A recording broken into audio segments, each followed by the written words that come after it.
కృష్ణా జిల్లా గన్నవరం మండలం వీరపనేనిగూడెంలో బాలికపై సామూహిక అత్యాచారానికి పాల్పడిన కేసులో 2 నిందితులను అరెస్టు చేస్తామని ఎస్పీ ఆర్ గంగాధరరావు తెలిపారు. మీడియాతో ఆయన మాట్లాడుతూ ఈ కేసులో మొత్తం 8 మందిని నిందితులుగా గుర్తించామని చెప్పారు. వీరిలో వీరపనేనిగూడెం గ్రామానికి చెందిన బాణావత లక్ష్మణ జితేంద్ర కుమార్, పగడాల హర్షవర్ధన్ అరెస్టు చేస్తామని వివరించారు. మిగిలిన 6 నిందితుల కోసం పోలీసులు బృందాలు గాలిస్తున్నాయని తెలిపారు.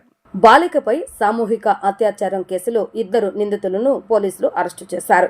మరో 5 నిందితుల కోసం గాలింపు ముమ్మరం చేశారు. ఈ కేసు వివరాలను గన్నవరం పోలీస్ స్టేషన్లో ఎస్పీ ఆర్ గంగాధరరావు మీడియాకు వెల్లడించారు. ఆయన మాటల్లో గన్నవరం మండలం వీరపనేనిగూడానికి చెందిన యువతికి జీ కొండూరుకు చెందిన వ్యక్తితో వివాహం జరిపించారు. అక్కడ వారి ఇంటి పక్కన ఉండే బాలిక వీరి పిల్లలతో చనువుగా ఉండేది. చదువు మానేసి ఇంటి దగ్గరే ఉంటుంది. ఈ నేపథ్యంలో వీరపనేనిగూడెంలో అంజమ్మ, సుబ్బమ్మ పేరంటమ్మల తిరునాళ జరిగింది. దీనికి ఆ మహిళ పిల్లలతో కలిసి స్వగ్రామానికి వస్తుండగా నేను వస్తానని సదరు బాలిక అనటంతో బాలిక తండ్రి వద్దని చెప్పారు. వెళతానని మొండికేయటంతో 200 రూపాయలు ఇచ్చి ఆ మహిళతో పాటుగా పంపించారు. ఈ నెల 9వ తేదీన వీరపనేనిగూడెం వచ్చారు. 4 రోజుల తర్వాత ఆ మహిళ ఇంట్లో గొడవ జరిగింది. ఈ గొడవకు కారణం నువ్వేనని, మీ నాన్నతో చెప్తానని బాలికను మహిళా తల్లి మందలించింది. నాన్నతో చెప్తే కొడతాడని భయపడిన బాలిక ఇంట్లో నుంచి ఈ నెల 13వ తేదీ రాత్రి 10:30 బయటకు వచ్చింది. సగర్లపేటలోని 4 రోడ్ల సెంటర్లకు రాగానే పక్కనే ఉన్న వెంచర్లో కొందరు యువకులు మద్యం తాగుతున్నారు. వారి వద్దకు వెళ్లి జరిగిన విషయం చెప్పింది. ఆ యువకులు ఆ బాలికను ద్విచక్ర వాహనంపై తీసుకుని కేసరపల్లిలో వారి స్నేహితుడి సహాయంతో ఒక ఇంట్లో పెట్టారు. ఒకరి తర్వాత మరొకరు చొప్పున 7 ఆ బాలికపై అత్యాచారానికి పాల్పడ్డారు. సదరు మహిళకు 2 రోజుల తర్వాత అనుమానం వచ్చి బాలిక ఇంటికి వెళ్ళిందా లేదా అని ఆరా తీసింది. జీ కొండూరు రాలేదని తెలియటంతో ఆత్కూరు పోలీస్ స్టేషన్లో ఫిర్యాదు చేశారు. కేసు నమోదు చేసిన పోలీసులు దర్యాప్తు ముమ్మరం చేశారు. 8 బృందాలతో గాలింపు చేపట్టారు. ఆపరేషన్ పేరిట వాట్సాప్ గ్రూపును క్రియేట్ చేసి లుక్అవుట్ నోటీసులను రాష్ట్ర వ్యాప్తంగా పంపించారు. బాలిక కలర్ ఫోటోను అన్ని పోలీస్ స్టేషన్లకు పంపించారు. సాంకేతిక పరిజ్ఞానం డ్రోన్లను ఉపయోగించి ఆత్కూరు వీరపనేనిగూడెం ప్రాంతంలో గాలింపు చేపట్టారు.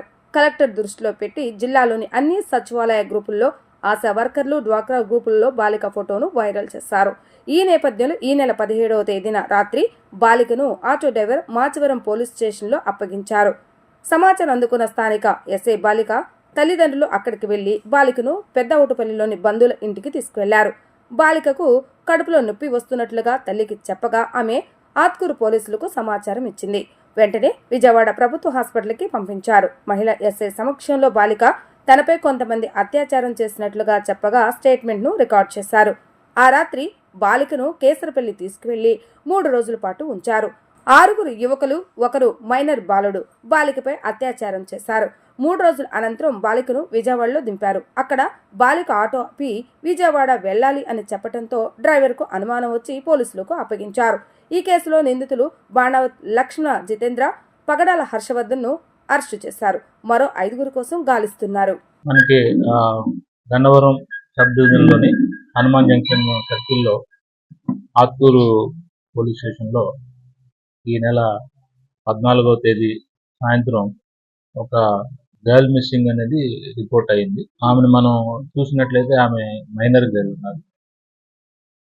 ఆ పాప వచ్చేసి జీ కొండూరు మండలం ఎన్టీఆర్ డిస్టిక్ నుంచి వీరపనేని గూడెంకు ఇక తిరునాళ్ళు జరుగుతుందనేటువంటి ఒక చూద్దామనేటువంటి దాంతో వాళ్ళ ఇంటి పక్కన ఉండేటువంటి చంద్రిక, ఆమె ఈ ఊరు ఆమెది. ఆమెతో పాటు ఇక్కడికి రావడం జరిగింది. ఆ తిరునాళ్ళు ఆ రోజు అంతా కూడా చూసుకోవటం అంతా అయిపోయిన తర్వాత అక్కడ ఆ ఇంట్లో జరిగినటువంటి ఒక చిన్న సంఘటన నేపథ్యంలో ఆ పిల్ల ఆ ఇంటి నుంచి పారిపోయింది.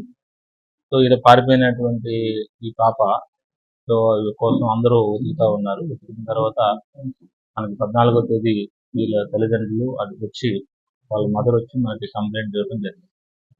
వెంటనే ఈ కంప్లైంట్ ఇచ్చినటువంటి మరుక్షణమే ఆ పాప మైనర్ బాలిక కాబట్టి ఇమ్మీడియట్గా ఒక 8 టీంలను మేము ఫామ్ చేయడం జరిగింది. ఈ యొక్క ఎస్ఐ ఆత్కూర్ గారు, అట్లాగే CI Hanuman junction CI Satyanarayana గారు, ఈ యొక్క డిఎస్పీ గారు సిహెచ్ శ్రీనివాసరావు గారు ఆధ్వర్యంలో ఈ యొక్క దర్యాప్తు అనేటువంటిది ముమ్మరం చేయడం జరిగింది. వెంటనే విలేజ్కి సంబంధించినటువంటి సర్వేర్ని పిలిపించి ఒక సర్వే మ్యాప్ ఆ గ్రామానికి సంబంధించినటువంటి ఒక సర్వే మాకు కలర్లో తీపించాము. ఎందుకంటే ఆమె వెళ్ళిపోయేటువంటి దారులు ఎన్ని రకాలుగా ఉంటాయనేది చూసాము. వెంటనే ఈ డ్రోన్స్ ఉపయోగించి ఎక్కడైనా సరే ట్యాంక్స్ కానీ లేకపోతే వెల్స్ కానీ ఎక్కడైనా ఉంది, అక్కడైనా మూమెంట్ ఏదైనా ఉందనేటువంటి ఉద్దేశంతో బాగా డ్రోన్స్ని ఉపయోగించడం జరిగింది. అంతేకాకుండా ఈ యొక్క సీసీటీవీ కెమెరాస్ మన వీరపనేని గూడెంలో ఎన్ని సీసీటీవీ కెమెరాస్తో ఉన్నాయో అన్ని సీసీటీవీ కెమెరాస్ సంబంధించినటువంటి ఫుటేజెస్ని మేము కలెక్ట్ చేయడం జరిగింది. అలాగే ఆ క్రమంలో అంతేకాకుండా ఈ పాప ఆచూకీ కోసం ఒక ప్రత్యేకమైనటువంటి వాట్సాప్ గ్రూప్ ఏర్పాటు చేయడం జరిగింది.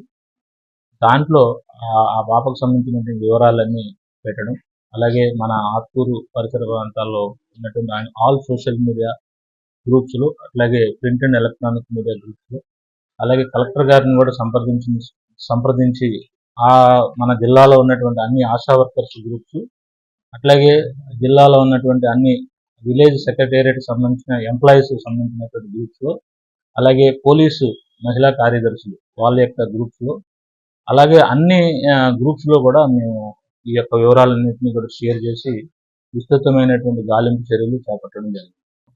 ఈ గొడవ నువ్వే కారణం, మా ఇంట్లో గొడవ కారణం అని ఆ పిల్లకి అనేసరికి మా నాన్నకి ఫోన్ చేస్తాను, ఆయన వచ్చి తీసుకొని వెళ్ళిపోతాడు అని చెప్పింది. స్వతహాగా ఆ పాపకి తండ్రి అంటే కొంచెం భయం ఉంది. ఎందుకంటే ఈ పాప 6th క్లాస్ డ్రాప్ అవుట్ ఉంది. సో ఈ చదువు మానేసి ఇంటి దగ్గర ఉంటుంది. సో ఈ నేపథ్యంలో బాగా భయపడి మా నాన్న దగ్గరికి ఎలా పంపించేస్తారేమో, మళ్ళీ ఆయన కొట్టాడేమో వెళ్ళిపోయింది. ఈ నేపథ్యంలో అక్కడ కొన్ని అవుట్కట్స్లో ఉన్నటువంటి లేఅవుట్లో ఇద్దరు ఒకళ్ళు అక్కడ గమనించడం, ఈమె ఈ యొక్క కండిషన్ని వాళ్ళు అడ్వాంటేజ్గా తీసుకుని ఆ పాపతో శారీరకంగా కలవటం జరిగింది. మరలా వాళ్ళని ఇద్దరు కూడా అడిగారు, ఎక్కడికి వెళ్ళాలి డ్రాప్ చేస్తామంటే ఇంటికి వెళ్ళనని చెప్పడం, మళ్ళీ వాళ్ళని ఇంకొక ఇద్దరు ఫ్రెండ్స్కి దగ్గరికి తీసుకొని వెళ్ళటంతో వారు కూడా శారీరకంగా అనుభవించడం ఒకరి తర్వాత ఒకరు. మళ్ళీ వాళ్ళు కూడా ఇంటికి దింపేస్తామని చెప్పడం జరిగింది. అయినా కూడా నేను ఇంటికి వెళ్ళను అని నన్ను కొడతారు అనేటువంటి ఒక భయం వ్యక్తం చేసేసరికి ఆమెకు నిస్సహాయత స్థితిని ఆసరాగా చేసుకొని ఆ పాపని మన గన్నవరం లిమిట్స్లో ఒక గ్రామంలోకి తీసుకుని వెళ్ళి ఒక 3 రోజుల పాటు అక్కడ ఉంచారు. ఆమెకు కావాల్సినటువంటి ఇవన్నీ కూడా సదుపాయాలు కల్పించి అక్కడ కూడా ఒక 3 కుర్రోళ్ళు ఆమెతో శారీరకంగా కలిసినట్టుగా మనకు దర్యాప్తులో తేలింది. అలాగే ఆశ్రయం ఇచ్చినటువంటి ఒక వ్యక్తి ఇల్లు కూడా మేము డిటెక్ట్ చేయడం జరిగింది. దీంట్లో భాగంగా మేము ఈరోజు వీరపనేని గూడానికే చెందినటువంటి బాణావత్ లక్ష్మణ జితేంద్ర కుమార్ నాయక్ అలియాస్ జిట్టు అంటారు ఇతను 25 సంవత్సరాలు, సన్ ఆఫ్ ఏడుకొండలు. అలాగే పగడాల హర్షవర్ధన్, ఇతన్ని సిద్ధు అంటారు. సో ఇతను సన్ ఆఫ్ కోటేశ్వర 25 years. వీరిద్దరిని కూడా ఈరోజు అరెస్ట్ చేయడం జరిగింది. సో ఈ యొక్క దర్యాప్తుకి ప్రత్యేకంగా అడిషనల్ ఎస్పీ అడ్మిన్ని ఈ యొక్క దర్యాప్తుకి ఇన్వెస్టిగేటింగ్ ఆఫీసర్గా నియమించడం జరిగింది. సో ఈ యొక్క కేసులో సైంటిఫిక్ ఇన్వెస్టిగేషన్ జరుగుతోంది. దీనికి సంబంధించినటువంటి ఎలక్ట్రానిక్ ఎవిడెన్స్, డాక్యుమెంటరీ ఎవిడెన్స్, అట్లాగే సైంటిఫిక్ టూల్స్ని ఉపయోగించి ఈ యొక్క క్రైమ్ సీన్ రికన్స్ట్రక్షన్ చేసుకుంటూ దీన్ని చాలా పకడ్బందీగా ఈ కేసుని మేము నిర్మిస్తూ ఉన్నాము. దీన్ని త్వరితగతిన ఈ ట్రయల్లో దీన్ని ప్రవేశపెట్టి దీంట్లో కన్విక్షన్ను తీసుకురావాలనేటువంటి దృఢ సంకల్పంతో మా యొక్క ఆఫీస్ అందరూ కూడా దీన్ని నేను 3 రోజులుగా ఇక్కడే ఉండి ఈ యొక్క కేసుని నేను పూర్తి స్థాయిలో ఈ యొక్క విచారణని నేను దర్యాప్తు చేస్తున్నాను.